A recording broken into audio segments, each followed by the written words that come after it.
Apa yang mereka kejar ke Palestina? Andai ada orang ingin merebut Irak, masuk akal. Merebut Irak karena banyak sumur-sumur minyak. Andai ada mau ekspansi ke Kuwait, masuk akal. Karena sumur minyak di Kuwait banyak. Kenapa kembali ke Palestina? Ada apa? Tanah yang tandus, tanah yang kering kerontang. Mereka ingin membuat sebuah negara dengan keyakinan akan turun Mesias, sang juru selamat yang dijanjikan oleh Tuhan, dengan syarat orang-orang Yahudi mesti kembali ke negeri yang dijanjikan Tuhan. Yang kedua, Mesias sedang menunggu. Mesias melihat ke bawah. Kalau dia tengok di bawah masih banyak gurun pasir, dia tidak mau turun. Dia ingin melihat hijau. Kalau sudah dibentang karpet hijau, baru dia turun ke bawah. Maka yang dimaksud dengan hijau itu adalah ditanami tanaman-tanaman hijau, penghijauan yang luar biasa. Dan ketika Israel masuk ke Palestina, mereka ambil tanah itu, mereka hancurkan rumah orang Islam, mereka buat tembok panjang. Penjara terbesar dan terpanjang di dunia adalah Palestina. Mereka kurung orang Palestina. Mereka buat tembok beton yang tinggi, panjangnya 700 km lebih. Dari Pekanbaru kita lihat, Anda menuju Medan Sumatera Utara 600 km. Mereka membuat tembok tinggi 700 km. Bayangkan, umat Islam terisolir dan mereka tanami hijau-hijau. Makanya Allah berkuasa. Allah mau tunjukkan kuasa, lalu Allah buat tanaman hijau itu menyala. Dalam pokok yang hijau itu menyala beberapa bulan yang lalu. Heran orang, Allah mau menunjukkan kekuasaannya. Kalian tidak mau tolong Palestina, aku yang akan menolongnya. Tanaman yang hijau yang mereka tanam itu tiba-tiba terbakar. Tidak ada yang bisa mematikannya. Sampai-sampai reporter wartawan Amerika mengatakan, tidak ada yang bisa mematikan kebakaran ini kecuali Tuhan, karena Dia yang membakarnya. Mengerti keadaan kita zaman sekarang. Jangan sampai dikatakan Palestina bukan urusan kita. Ini kan masalah politik. Indonesia ya Indonesia, Palestina ya Palestina. Antum tidak mengerti masalah dunia. Palestina adalah masalah umat Islam. Subhanalladzi asra bi'abdihi. Maha suci Allah yang sudah memperjalankan hambanya minal masjidil haram, dari masjidil haram ilal masjidil aqsa, masjidil aqsa, masjidil aqsa Palestina. Kita yang tertulis dalam kitab suci kita bahwa kita punya ikatan emosional. Kenapa kita tidak yakin itu? Yahudi ajarannya dibuat-buat, ajarannya mitos, tapi mereka punya keyakinan yang luar biasa. Mereka rebut negeri itu, mereka kuasai, mereka hancurkan negeri musuh. Atas dasar apa? Keyakinan bahwa Mesias akan datang. Yang kelima, apa yang mereka lakukan untuk Palestina?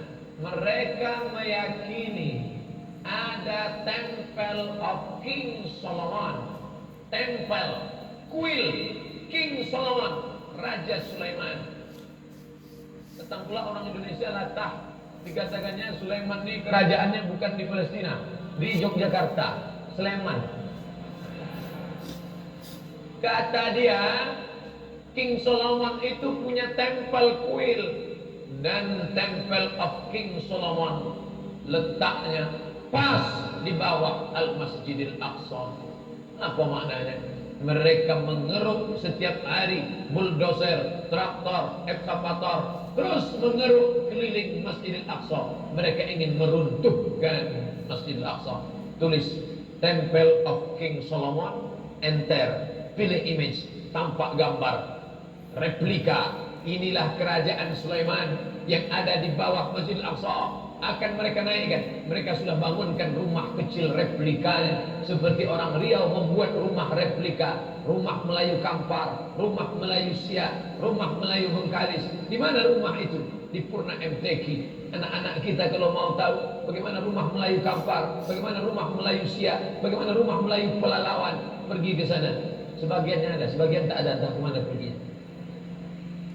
Tapi mereka membuatkan itu. Inilah dia replika kerajaan Temple of King Solomon. Artinya apa? Mereka ingin menghancurkan Al-Masjidil Aqsa berkeping, sampai akhirnya disitulah nanti kemarahan umat Islam. Entah marah entah tidak, melihat gayanya tak marah. Mau hancur-hancurkanlah. banyak lagi urusan kami sibuk dengan ini. Tapi akan ada hamba-hamba Allah, la tazulu fi ummati ta'ifatun min ummati, akan tetap ada sekelompok umatku yang memperjuangkan agamaku, kata Allah Subhanahu wa taala. Yang terakhir, yang kelima, akan turun Mesias. Kapan itu terjadi? Ketika terjadi perang besar. Sebetulnya dalam agama Islam sudah dituliskan yang dimaksud dengan Mesias itu siapa. Kata Imam Al-Hafiz Ibnu Hajar Al-Asqalani dalam Fathul Bari, yang dimaksud dengan yang dinanti-nanti mereka itu adalah Dajjal. Dajjal itulah sesungguhnya yang sedang mereka nanti. Sab'una alf Yahudi wara'ad Dajjal. Ada 70.000 Yahudi yang akan berada di belakang Dajjal ketika dia turun nanti. Makanya tiap hari, tiap petang kita berkata, Allahumma inni a'udzubika min azab jahannam, wa min azabil qabri, wa min fitnatil mahya wal mamat, wa min syarri fitnatil masihid Dajjal. Dajjal itu yang sedang mereka tunggu.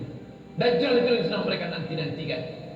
Kita menantikan kedatangan, dia pun juga menantikan akan kedatangannya. Bedanya apa? Mereka meyakininya dengan semangat mereka luar biasa. Mereka bangkit. Umat Islam percaya. Padahal tiap hari dia katakan sebelum salam, Allahumma inni a'udzubika min adzabi jahannam, wa min adzabil qabri, wa min fitnatil mahya wal mamat, wa min syarri fitnatil masihid Dajjal. Tiap hari dikatakan, tiap hari diucapkan. Tapi dalam hati, betul tak Dajjal datang? Entah iya entah tidak. Mereka yakin Dajjal akan datang, tapi mereka katakan itulah pemimpin kami, itulah Tuhan kami, itu adalah jelmaan daripada Tuhan kami, itu yang akan menghancurkan dunia, dia akan menjadi panutan kami. Kita berkata itu musuh kami, tapi kita pun ragu entah musuh entah tidak. Oleh sebab itu kita minta ampun kepada Allah atas kurangnya iman kita. Subuh ini kita bangkitkan semangat kita, tapi yang datang kepada, kenapa Allah tidak menolong? Katanya Allah itu Maha Kuasa. Cukup dia teriakkan saja, malaikatnya satu berteriak, pecah gendang telinga orang Yahudi, mati. Cukup dia tiupkan angin sejuk, terhirup, mati. Kenapa tidak dia matikan saja Yahudi itu? Datang Syekh Muhammad Jibril, Syekh Dr. Muhammad Jibril, Syekh Profesor Dr. Muhammad Jibril, dosen tafsir Al-Azhar. Kami undang, mahasiswa Indonesia mengundang di waktu di Mesir dulu kuliah. Lalu saya tanya, Assalamualaikum Syekh. Ya, kaum Ad binasa, kaum Samud binasa, kaum Midian binasa, kaum Iram binasa, kaum Fir'aun binasa. Kenapa Allah tidak membinasakan Israel ini? Senyum Syekh Muhammad Jibril. Apa kata dia? Ya benih, anak. Seandainya Allah membinasakan Israel ini, lalu apa yang tersisa untukmu? Ditunjuknya saya. Seandainya Allah membinasakan Israel ini, lalu apa yang tersisa untukmu? Terdiam saya. Allah sengaja sisakan ini sebagai medan jihad kita menolong agama Allah Subhanahu wa taala.